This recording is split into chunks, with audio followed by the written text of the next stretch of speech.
Sa unang tingin ay aakalain mong higanting pinya ang halamang ito. Ito ang tinatawag na agave at makikita natin dito na lampas tao ang laki nito. Sa Mexico, dito nakukuha ang traditional na alak na tinatawag nilang pulque, parang lambanog o tuba dito sa Pilipinas.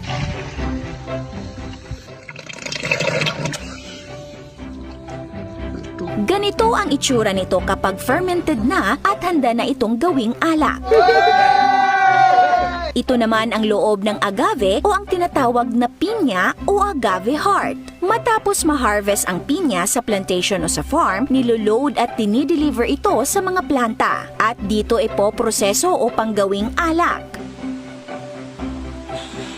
Siguro'y narinig nyo na ang alak na tequila, ngunit malamang ay hindi pa ninyo alam kung saan talaga ito nanggaling. Well, galing ito sa agave. Pinipress ang cooked fiber nito upang makuha ang katas, tapos dumadaan sa fermentation process. At finally, ito na ang suwabing-suwabe na tequila. Pero alam nyo ba, hindi pwedeng mag-produce o gumawa ang Pilipinas ng sarili nating tequila? Bakit kaya?